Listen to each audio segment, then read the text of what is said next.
Tata Anjaneya, exclusive Tata showroom at Gun Road, Meerut. Committed to providing world-class sales and service. Tata's all premium cars under one roof. Easy finance and on-time delivery. Fully automated workshop and expert technicians. Tata Anjaneya, near Hotel Harmony, Gun Road, Meerut. Meerut में नारी निकेतन की 13 बेटियों के लिए मंगलवार का दिन खुशियों की सौगात लेकर आया। उन्हें सपनों का राजकुमार भी मिल गया और धूमधाम से शादी का सपना भी पूरा हो गया। मुख्यमंत्री सामूहिक विवाह योजना के तहत एसडीएम गार्डन में इन बेटियों का विवाह कराया गया।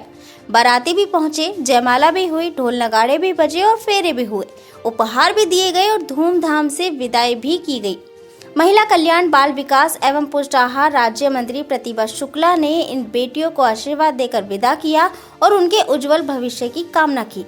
बीजेपी के राष्ट्रीय उपाध्यक्ष और राज्यसभा सांसद डॉक्टर लक्ष्मीकांत वाजपेयी, सांसद राजेंद्र अग्रवाल, विधायक अमित अग्रवाल ने भी आशीर्वाद दिया। कमिश्नर सेल्वा कुमारी जेठ, डीएम दीपक मीणा, एसएसपी रोहित सिंह सजवान भी बेटियों को आशीर्वाद देने पहुंचे थे। राज्य मंत्री प्रतिभा शुक्ला ने 33% महिला आरक्षण पर सवाल खड़ा करने वाले विपक्ष पर निशाना साधा और कहा कि महिलाओं की कोई जाति नहीं होती, नारी और पुरुष समाज के दो पहिए हैं, एक पहिए को लचर पचर क्यों रखना चाहता है विपक्ष। वहीं बेटियों ने भी सीएम योगी का धन्यवाद किया और कहा कि उन्हें उम्मीद भी नहीं थी कि इतनी धूमधाम के साथ उनकी ऐसी शादी होगी। हम अपने प्रधानमंत्री जी और मुख्यमंत्री जी का हृदय से बहुत आभार व्यक्त करते हैं। एक तो उन्होंने अधिनियम लाया, नारी बंधन का अधिनियम आ गया तो महिलाओं के लिए सशक्तिकरण आगे बढ़ने का एक चांस था। तो सारी बहनें अपने भाई मोदी जी को बहुत बहुत शुक्रिया अदा करती हैं। साथ में हम अपने मुख्यमंत्री जी का भी बहुत आभार व्यक्त करते हैं कि उन्होंने भी शक्ति मिशन चलाकर नारी को सशक्त करने का एक सराहनीय प्रयास किया। क्योंकि हम ये भी कहना चाहेंगे कि हमारी नारी स्वावलंबन की तरफ बढ़े, सशक्त हो और सुरक्षित रहे। 3 मुद्दों पे हम सरकार काम कर रही है। यहाँ जो बेटियां हैं उनको सुरक्षा देने का काम भी गवर्नमेंट ने किया और विवाह बंधन में बांधकर बेटियों को एक आजीवन सुरक्षा देने का काम किया और साथ में व्यापार भी जोड़ रही है। कौशल विकास योजना भी हमारे यहाँ चलाकर लड़कियों को रोजगार के साथ जोड़ने का काम किया जा रहा है। हम यहाँ पर इसीलिए दौड़ कर आए कि पूरे उत्तर प्रदेश में पहली बार ये सराहनीय कार्य मेरठ में हुआ। हम कल श्रावस्ती थे, लेकिन जैसे मैंने सुना तो मैंने कहा मेरठ में जाना। और हम ये चाहते हैं ऐसे विवाह बंधन में लोग बनते रहे, लेकिन विवाह बंधन के बनने के बाद आपके चैनल के माध्यम से कहेंगे जीवन साथी में कमियां होती हैं, लेकिन उस कमी के साथ अपने जीवन साथी को हमेशा स्वीकार करना चाहिए, तभी सही मानव विवाह बंधन में बनने का अर्थ होता है। मैडम एक चीज देखिए, 33% आरक्षण की बात हुई है, महिलाएं बहुत खुश हैं, लेकिन आपने देखा राहुल गांधी का रवैया रहा होगा, ओबीसी का रहा हो, इस समय ओबीसी और मुस्लिम महिलाओं के लिए आरक्षण की बात। एक बात कहना चाहेंगे कि महिला की कोई जात नहीं होती, महिला महिला होती है। ना ओबीसी है, ना मुस्लिम है, ना हिंदू है, ना ब्राह्मण है, ना क्षत्रिय है और ना क्रिश्चियन है। महिला तो महिला है और उसको आगे बढ़ाने के लिए जिसको जो धर्म पसंद हो उसमें आगे बढ़ा सकते हैं, ऐसी कोई बात नहीं है। और मोदी जी सभी के लिए काम कर रहे हैं, सबका साथ, सबका विकास, सबका प्रयास लेकर ही तो काम हो रहा है। और ये सराहनीय कदम उनके अलावा कोई उठा भी नहीं सकता। हमारा ऐसा मानना है कि रजोगुण, सतोगुण, तमोगुण जब तीनों सम रेखा पे होते हैं, तब किसी ऐसे प्रधानमंत्री का जन्म होता है तो पूरे भारत को अपना परिवार समझता है। बात क्यों हो रही है कि महिलाओं को 33% आरक्षण दिया है, राहुल गांधी और ओबीसी को क्या कहना चाहेंगे, उन्हें कोई सलाह देना चाहेंगे? हम ये कहना चाहेंगे कि नारी और पुरुष समाज के दो पहिए हैं, वो एक पहिए को लचर पचर क्यों रखना चाहते हैं? जब दोनों पहिए पैदल चलेंगे तभी तो समाज आगे बढ़ेगा। जब पत्नी अपने पति को आगे बढ़ाने का प्रयास करती है तो फिर पति भी अपनी पत्नी को आगे बढ़ा दे तो क्या बुराई है? दोनों समाज में जब पैदल चलेंगे तभी समाज में मानवता, अखंडता और शांति स्थापित हो पाएगी।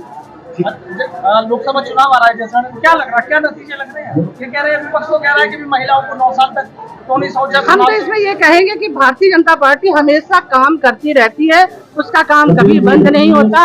हर दिशा में, चाहे किसान की बात हो, महिला की बात हो, किशोरों की बात हो और चाहे गरीबों की बात हो, चाहे किसी भी समाज की बात हो, हम ये कहेंगे कि उन्होंने कभी काम बंद नहीं किया।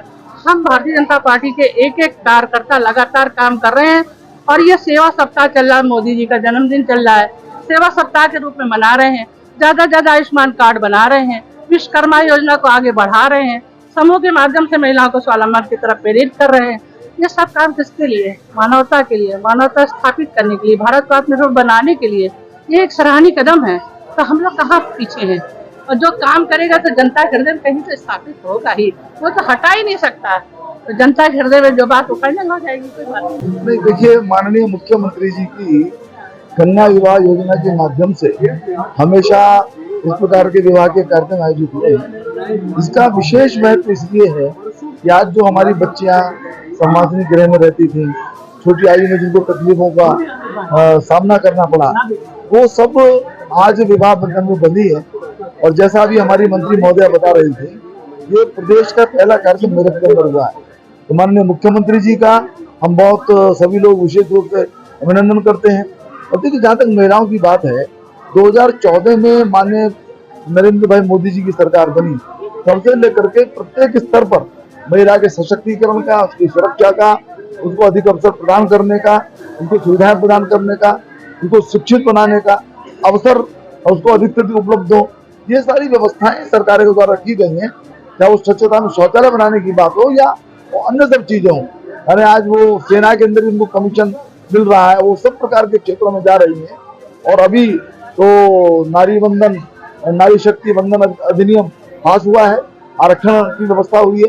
तो कुल मिलाकर के प्रारंभ से ही, चाहे वो केंद्र की सरकार हो चाहे प्रदेश की सरकार हो, वो महिलाओं के सशक्तिकरण के प्रति बहुत जागरूक रही है, बहुत सक्रिय रही है, उसने बहुत काम किए हैं। और उस तरफ में इस प्रकार के जो वैवाहिक आयोजन है, वो उनको एक संरक्षण भी प्रदान करते हैं और उनको एक भरोसा प्रदान करते हैं कि कोई नहीं होगा तो प्रधानमंत्री जी और मुख्यमंत्री जी उनके अभिभावक के रूप में उनके साथ खड़े हुए हैं। मेरा नाम सचिन शर्मा है और मैं नारी निकेतन से शादी कर रहा हूँ। और मुझे बहुत खुशी है कि मुझे ऐसी संस्था से शादी करने का मौका मिला। मेरी पत्नी का नाम पूजा शर्मा और मैं हमेशा इनका दिल से और तन मन से ध्यान रखूँ। सरकार की योजना है इस तरह से सामूहिक विवाह, क्या कहोगे? सामूहिक विवाह बहुत अच्छी योजना है और बहुत अच्छी तरह से यहाँ पे निभाया जा रहा है। हमें बहुत अच्छी व्यवस्था लग रही है।